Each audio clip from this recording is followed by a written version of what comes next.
गतिं व्यासं ततो जयमुदीरयेत्। मूकं करोति वाचालं पङ्गुं लङ्घयति गिरिं। यत्कृपातमहं वन्दे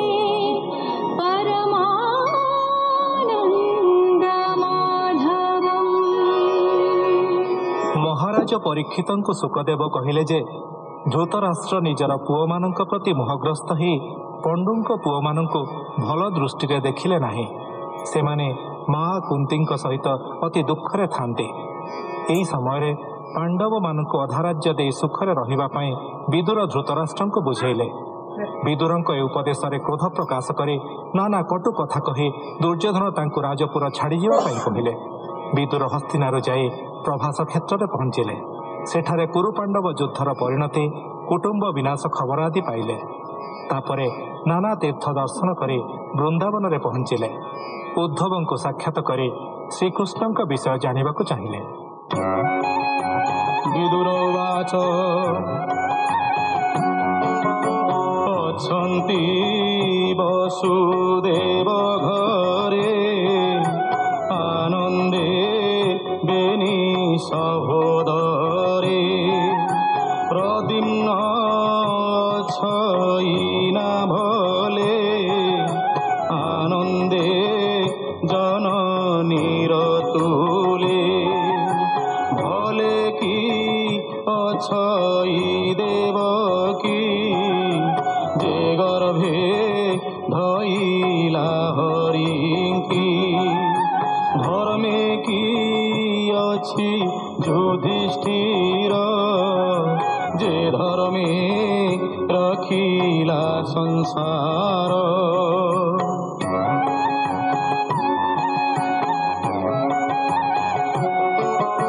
ଶୁଣ ଉଦ୍ଧବ ସାଧୁ ଧୀର ଧୃତରାଷ୍ଟ୍ରର ଯେବେ ଭାର କୁରୁବାହାର କରିଦେଲା ଚିତ୍ତେ ତା ଦୟା ନ ବସିଲା ଏଣୁ ପଡ଼ିବ ତମ ଘୋର ଜୀବନେ ଚିନ୍ତା ତାକୁ ମୋର ଯେ କୃଷ୍ଣ ପରମ ମଙ୍ଗଳ ଆନନ୍ଦ ମାନଙ୍କର ମୂଳ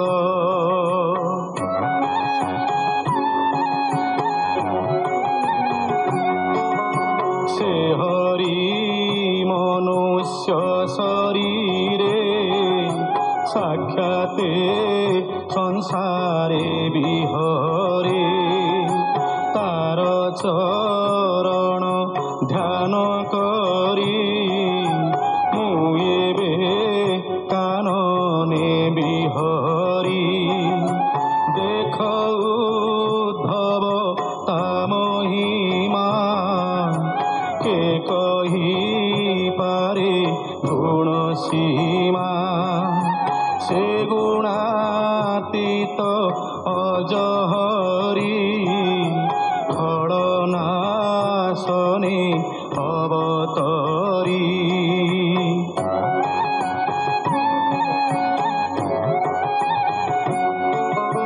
ଅଖିଳ ଲୋକଙ୍କୁ କୁଶଳେ ଯେ ଦେହବନ୍ତ ଯଦୁକୂଳେ ଯାହାର ଆଜ୍ଞାରେ ସଂସାର ତୀର୍ଥର ପ୍ରାୟ କୀର୍ତ୍ତି ଯାର ସେ ହରି ଶୁଭ କଥା ମୋତେ କହ ଉଦ୍ଧବ ଶୁଦ୍ଧ ଚିତେ।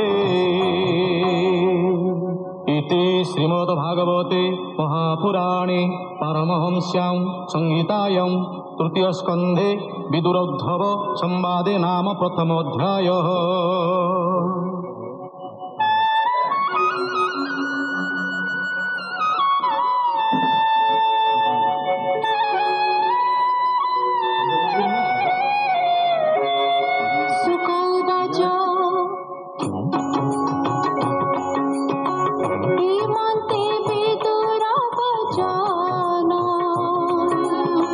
शुणी उद्धव हत ज्ञान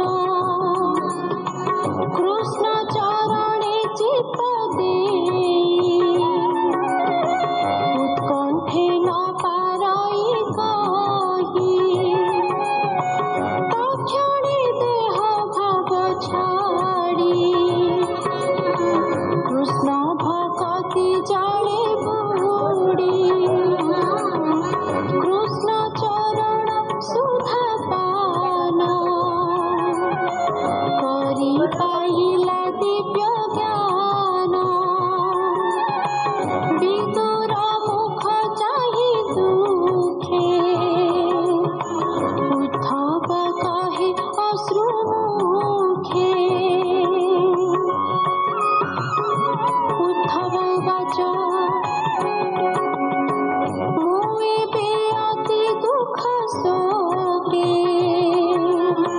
पड़ी अजगर मुखे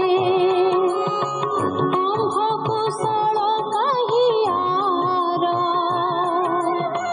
कहिबे सुन हे विदुर इति श्रीमद्भागवते महापुराणे पारमहंस्यां संहितायां तृतीय स्कन्धे विदुरोद्धव संवादे नाम द्वितीयोऽध्यायः।